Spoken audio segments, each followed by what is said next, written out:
Bienvenue la famille madridista, on se retrouve pour une nouvelle vidéo sur l'actualité Real Madrid. Davis fait pression sur le Bayern en pensant au Real Madrid, Brésil ou Real Madrid. Ancelotti reste silencieux et son fils Davide rejette les offres, Bellingham nourrit les fantômes.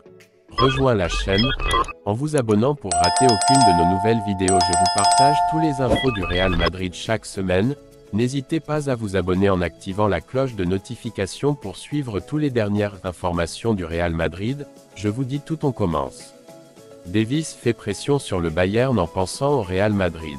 Le défenseur canadien n'a pas accepté la dernière offre de renouvellement qui lui a été faite par le club bavarois. Le Real Madrid continue d'être en tête de la liste des candidats pour acquérir ses services en 2024. Alphonso Davies maintient sa stratégie de mise sous pression sur le Bayern Munich avec l'alternative du Real Madrid. L'international canadien aurait une nouvelle fois renoncé à l'équipe bavaroise, qui tente depuis quelque temps de prolonger son contrat, sachant que l'arrière-gauche pourrait être libre en juin 2025. Offre de renouvellement rejetée. Selon le journal Bild, l'agent de Davies aurait rejeté la dernière offre du Bayern de prolonger son contrat. La raison, qui nécessite d'être au plus haut niveau de l'échelle salariale de l'effectif, alors que les dirigeants munichois rechignent à donner ce que demande le jeune défenseur. Depuis la saison dernière, des informations remettent en question la continuité d'Alphonso Davies à l'Allianz Arena. Plusieurs clubs de Première Ligue seraient intéressés à le recruter, mais le Real Madrid serait le mieux placé. Le Bayern a mis sur la table un renouvellement à raison de 12 millions d'euros bruts par saison, mais Davies et ses conseillers estiment qu'il a gagné une place parmi les mieux payés du vestiaire. Cela impliquerait d'atteindre 15 millions d'euros bruts. Bild explique que depuis que Hassan Salihamidzic a quitté le club, les négociations sont au point mort, car le nouveau directeur sportif, Christophe Freund, n'a pas atteint la même harmonie avec le joueur et son agent Nedal Uozé, qui a même assuré se sentir flatté par l'intérêt du Real Madrid, vainqueur de 14 Ligues des Champions. L'entraîneur Thomas Tuchel a également montré son intérêt pour que les négociations aboutissent, car il est le titulaire incontesté et l'un des futurs paris de l'entité, même s'il n'a pas fait pression sur les responsables du Bayern, Christophe Freund et Jean-Christian Driesen, PDG du club, sont en charge des questions contractuelles. Je suis sûr qu'ils trouveront la formule pour que tout fonctionne. Alphonso Davies est le pari ferme des entraîneurs du Real Madrid pour renforcer le couloir gauche, y compris Carlo Ancelotti, malgré le fait que son avenir n'est pas non plus assuré. L'intention du club blanc est d'obliger le Bayern à négocier un transfert abordable, autour de 25 millions d'euros. Une opération qui ne sera pas facile, puisque le Bayern possède le joueur et ne voudra pas renforcer un rival direct en Europe. Brésil ou Real Madrid, Ancelotti reste silencieux et son fils Davide rejette les offres. Le 1er janvier, Carleto pourra négocier avec qui il veut.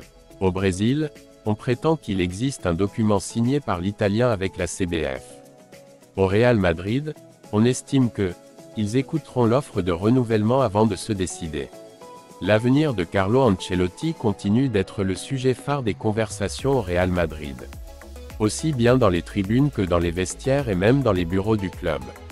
Alors que du Brésil on assure qu'il existe déjà un document signé par Carlo Ancelotti qui le lie à la Confédération brésilienne de football, dans les bureaux du Santiago Bernabéu le calme est maintenu sur la situation et on rapporte qu'il y a de l'optimisme quant à sa continuité, si la saison se termine avec des titres et la normalité. Le club soutient que le silence de Carleto sur son avenir est dû à une manœuvre pour traiter l'affaire de manière discrète et ne pas avoir à en parler chaque semaine en salle de presse. Ancelotti est resté ferme dans sa décision de ne pas faire de déclaration à chaque fois qu'il est interrogé sur le sujet. Il a même été divulgué à Madrid qu'il l'avait interrogé sur le renouvellement pour connaître ses intentions pour juin, ce qui ne s'est pas produit. Avec Xavi Alonso renouvelé à Leverkusen jusqu'en 2026, sa continuité serait la meilleure nouvelle. Carlo met fin à son contrat avec le Real Madrid en juin 2024, après 3 saisons sur le banc. Il sera donc en mesure de négocier avec qui il veut à partir du 1er janvier, une circonstance qui ne changera pas le rythme de Florentino Pérez qui évalue les techniciens à la fin du cours en fonction des titres obtenus.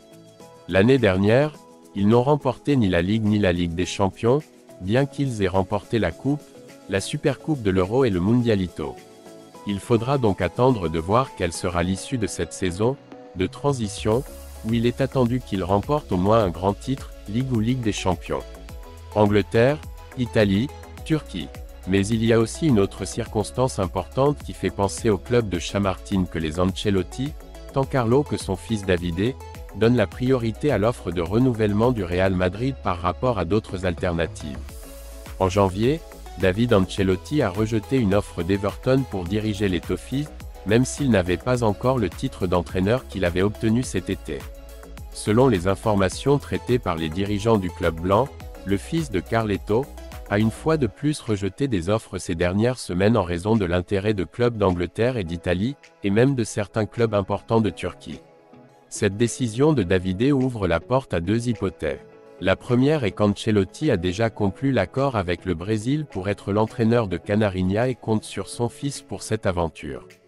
À ce propos, certains médias brésiliens ont annoncé que Davide aurait du poids dans la structure sportive de la CBF, avec l'arrivée de son père. La seconde, qui est celle soutenue par les bureaux du club, est que Carleto ne prendra pas de décision tant qu'il ne connaîtra pas l'offre de renouvellement du Real Madrid, celle-ci étant aussi sa priorité X, et si cela se produit, Davide continuerait à augmenter son poids en équipe première et en club. Bien que ce dernier ne soit pas lié aux rumeurs qui parlent de la possibilité qu'à l'avenir il y ait un remplacement sur le banc blanc entre les Ancelotti, Carlo passant le relais à Davide. Cette idée, du moins pour l'instant, n'a pas été évoquée par Florentino Pérez. En spéculant, le refus de Davide d'accepter des offres de l'Angleterre ou de l'Italie peut également être compris comme une mesure préventive pour ne pas donner d'indices sur un éventuel départ de son père de Madrid, car s'il l'accepte, cela confirmerait que le séjour d'Ancelotti au Bernabéu est terminé. Direction le Brésil ou le Canada, pour se reposer. Quoi qu'il en soit, tout ce qui concerne Carleto et son avenir au Real Madrid suscite des conversations dans les tribunes, dans les bureaux et maintenant aussi dans les vestiaires. Dani Carvajal a été le premier à se positionner en faveur du renouvellement de Carleto demain car c'est le meilleur entraîneur que le Real Madrid puisse avoir, et d'autres joueurs ont suivi derrière l'arrière et le capitaine. Seuls Vinicius et Rodrigo ont fait un clin d'œil à Ancelotti, prévenant qu'ils adoreraient qu'il soit notre entraîneur au Brésil. Le match se joue donc aussi dans les vestiaires, où l'Italien présente une belle affiche. La gestion du vestiaire, le naturel avec lequel il résout les problèmes qui se posent, comme le fléau des blessures qui frappent l'équipe, et certains chiffres imbattables expliquent pourquoi Ancelotti est aujourd'hui la première option pour Florentino.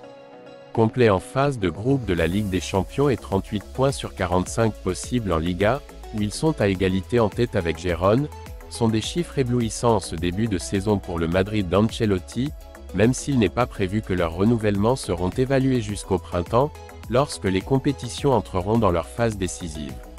IDYLE avec Florentin. La communication entre Florentino et Carleto est actuellement plus fluide que lors de la première étape de l'Italien au club, au cours de laquelle le président avait fini par l'accuser d'avoir la main molle avec le vestiaire et de se ranger du côté des joueurs. En plus de le licencier avec la signature d'un contrat d'1 an. Aujourd'hui, Pérez n'hésite pas à affirmer, lorsqu'on l'interroge sur l'entraîneur, que Carlo est le meilleur entraîneur que le Real Madrid puisse avoir. Il reste 25 jours avant la fin de l'année et rien ne laisse penser que le Real Madrid va agir avant que Carlo ne soit libre de négocier, ni que Carleto envisage un quelconque mouvement. C'est pourquoi l'accent est mis sur les acteurs secondaires, et parmi eux Davide est l'un des plus influents de cette histoire. Pour le moment, il rejette les offres. Ou du moins c'est ce qu'on dit du Real Madrid. La partie d'échecs continue. Bellingham nourrit les fantômes. Le milieu de terrain était le grand absent à l'entraînement ce mercredi. L'Anglais s'est entraîné seul au gymnase 4 jours avant la visite au Betis. Jude Bellingham est devenu le phare du Real Madrid à partir du moment où il s'habille en blanc. Avec 15 buts et 4 passes décisives lors de ses 17 premières minutes en tant que joueur du Real Madrid, le milieu de terrain anglais est une pièce essentielle dans les projets de Carlo Ancelotti. Et d'autant plus à l'heure où l'infirmerie blanche déborde, avec Thibaut Courtois, Eder Militao, Aurélien Tchouaméni, Eduardo Camavinga, Vinicius, Dani Carvajal et Arda Güler hors combat.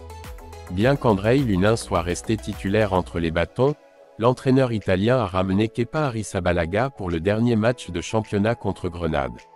Et ce mercredi, il a reçu la bonne nouvelle du retour à l'entraînement de Luka Modric. Le Croate s'est entraîné tout à fait normalement et sera disponible pour le déplacement exigeant à Benito Villamarín pour affronter le Betis ce samedi, 16h15. Mais Ancelotti reste en suspens en raison de l'état précaire de deux de ses joueurs les plus importants de l'équipe, Rodrigo et Bellingham lui-même, qui ont disputé les derniers matchs de l'équipe avec des effectifs réduits après la trêve de l'équipe nationale. Le Brésilien, porteur d'une surcharge. L'Anglais à cause de cette luxation de l'épaule gauche qui l'oblige à jouer avec protection. Bellingham force, mais le joueur et le club savent qu'à un moment donné de la saison, il devra subir une intervention chirurgicale pour résoudre le problème. En Angleterre, on fait pression pour que cela se fasse le plus tôt possible, en pensant à l'Euro de cet été en Allemagne, puisque le milieu de terrain est le leader de l'équipe dirigée par Gareth Southgate. Et dans ce scénario, Bellingham a déclenché toutes les alarmes ce mercredi en manquant la séance d'entraînement sur gazon pour rester au gymnase.